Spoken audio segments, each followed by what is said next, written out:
안녕하세요. 법무법인 우리 청주분사무소의 김혜진 변호사입니다. 가정폭력 범죄의 처벌 등에 관한 특례법은 가정폭력에 대해서 가족 구성원 사이의 신체적, 정신적 또는 재산상 피해를 수반하는 행위로 정의하고 있습니다. 때리는 행위, 협박하는 행위, 폭언하는 행위, 물건 부수는 행위 등 광범위한 가해 행위뿐 아니라 유기하는 행위, 모욕하는 행위, 명예훼손, 강요 공갈, 그리고 손괴, 카메라 촬영, 그리고 공포심, 불안감 유발하는 부호 문헌 등을 반복적으로 도달하게 하는 행위, 이런 모든 것들에 대해서 가정폭력에 해당한다고 보고 있습니다. 이때 가족 구성원은 사실혼도 포함되고, 그리고 과거 배우자였던 자에게 이러한 행위를 하는 것도 포함이 되고, 동거 친족에게 이러한 행위를 하는 것도 포함이 됩니다. 가정폭력의 피해를 입었다면 112에 신고하여 현재의 위험한 상황을 차단할 수 있습니다. 이 신고받은 경찰관은 폭력 행위를 제지하고, 그리고 상황에 따라서는 가해자를 현행범으로 체포하기도 하고, 그리고 피해자에게 긴급 치료가 필요한 상황이라면 의료기관에 인도하기도 합니다. 그리고 피해자는 피해자 보호 명령이나 신변 안전 조치를 요청할 수도 있고, 가해자에 대해서 접근 금지 등의 임시 조치를 요청할 수 있습니다. 접근 금지 임시 조치 결정을 가해자가 받았는데에도 다시 가정폭력을 행하는 경우 구속영장 발부 사유가 되기도 하며, 보호처분 불이행으로 2년 이하 징역 또는 2천만 원 이하 벌금 또는 구류 대상이 되기도 합니다. 정말 잘 나가는 사업가가 아내에게 가정폭력 행위를 하여 임시조치 결정을 받았음에도 이제 다시 아내에게 접근해서 다투고 때렸던 사안의 경우 법원에서는 구속영장을 발부하여 구속 상태에서 재판을 받도록 하였다가 어렵게 집행유예로 1심에서 석방된 사례가 있었습니다. 내가 아무리 잘 나가는 사람이더라도 법 논리 앞에서는 한없이 작아질 수 있습니다.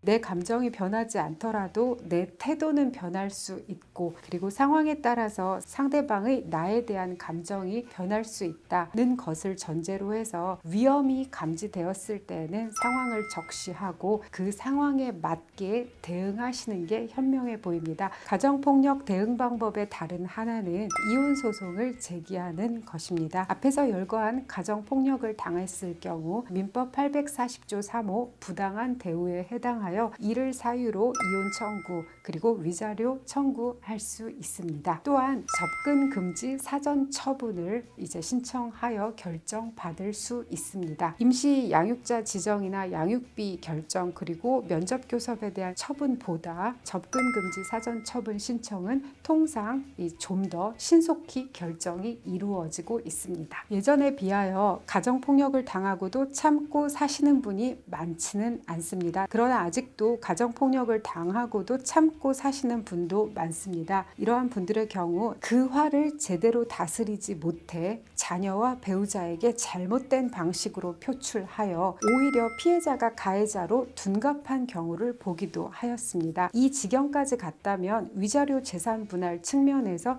유리하지 않게 소송이 진행될 가능성이 있습니다. 그러므로 불편하고 힘든 상황에 처했다면 내가 이 상황을 해결할 수 있는지, 그리고 외부기관의 도움을 받아서 해야 하는지 등에 대해서 살펴보고 가장 현명한 방법으로 문제를 해결해 보시기 바랍니다. 현재에는 경찰, 검찰, 법원 모두 가정폭력에 대해서 엄정하게 대응을 하려 하고 있습니다. 가정폭력을 당하고 있다면 내가 이런 소중한 권리를 가지고 있는 사람으로서 어떻게 대응해야 될지에 대해서 용기를 가지고 생각해 보시기 바랍니다. 이상은 법무법인 우리 청주분사무소의 김혜진 변호사입니다.